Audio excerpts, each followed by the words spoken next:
Hello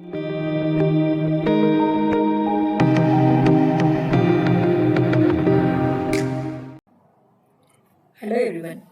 In this section, we are going to discussing about what is the workflow followed in the deep racer. So we know that in which environment that agent is going to be run and it is going to be achieve its objective. The agent has to move from one state to another state with the maximum rewarded point. So this is the short-term goal which is given to the agent. Now agent has to take a decision which action it has to perform. The action is nothing but whether the agent can go straight or left or maximum left or right or maximum right and in which speed it has to move. So these things has to be considered as an action and the agent has to decide which action it has to do. That agent is guided by the policy to take this decision and the policy should be an optimal policy to achieve the goal. Apart from the action suggested by the policy, the agent will take a random initial action to arrive a new state. It will help the agent to make lot of trial and error methodology and learn the pathway to get the maximum rewarded function and achieve the desired goal. Over the period of time, the agent continues its process and try to take a maximum long-term reward on its pathway. The agent is having a neural network which represents a function which is approximately to the agent policy.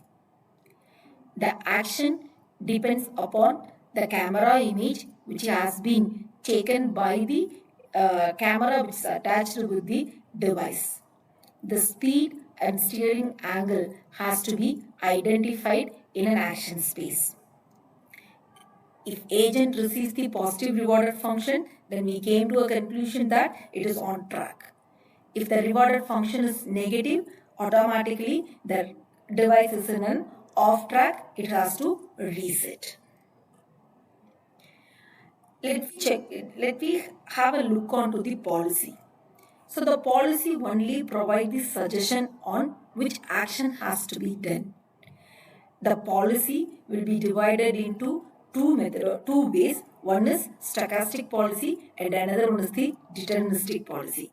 Stochastic policy, it depends upon a probability to achieve the desired goal. So all the action has been listed out with the probability to reach the destination. So based on the probability, the agent will decide which action it has to perform. But it is not in the case of deterministic policy. In a deterministic policy, there is a direct solution. What action has to be taken to reach the new state has to be provided over there. And the action space is nothing but in which environment that agent is interacting to identify his action is known as an action space. There are two types of action spaces are available. One is continuous action space and another one is a discrete action space. In a discrete action space, we will have definite set of actions. So again, I am telling that action is nothing but it is a combination of the steering angle as well as throttle. Throttle is nothing but on which speed the vehicle has to move. So action is nothing but the steering angle and throttle. So in a discrete action space, the throttle and the steering, the respective throttle and its respective steering angle and a throttle has to be specified in a defined set. The car, the agent has to take the combination of the values which is already defined in this discrete finite set. For example, if the range has been selected from 30, the maximum range is selected as 30 for the steering angle and speed is selected as 4 meter per second means the angle will be divided. So each 15 parameter will be divided into a single steering angle. So my steering angle, if it is 0, then the car will move in the straight pathway. If it is 15, it will be in the slight left. And if it is 30, it will go in the maximum left. At the same time, if I choose my steering angle is minus 15, it light right, and if it is minus 30 and it is a maximum right. So each direction in each steering angle, we are having the combination of two speeds. Either the car, the device can move in 2 meter per second or 4 meter per second. So this has to be decided. In a discrete space, there are 10 action spaces has been defined, and each action space having the combination of steering angle as well as a speed. So based on the action number which we had chosen, the vehicle will move with the steering angle and the speed which is specified over here. But it is not in the case of continuous action space.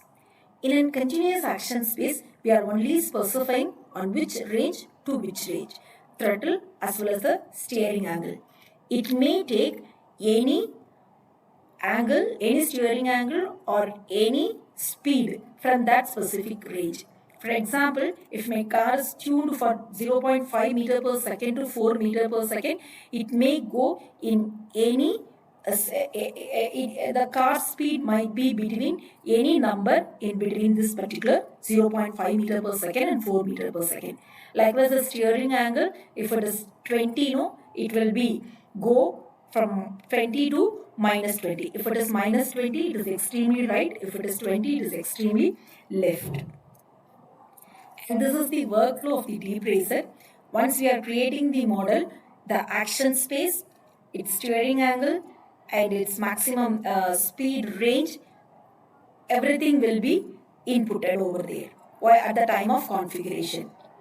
With this configuration, the vehicle, the agent is trained itself to reach that desired goal. After the training is completed, the model is evaluated by itself. If the model is succeeded, the training model is succeeded in the evaluation, and we can directly deploy the model into the car and we make the car to be run in a physical track. If the training model is not satisfied to reach the desired goal, no, again we can clone the model. That means we can replicate the model over there, and we can make slight modification in the configuration, and again we can continue the process. This will be continuously happen till we will reach the 100% evaluated model over here. So hope you understand how the workflow is working, as well as you are familiar with some of the terminologies which is used to configure the model. In the next topic, we will discuss about what type of algorithm and what are all the hyperparameter and what does the value represent, as well as a reward function to maximize the reward of the vehicle. Thank you.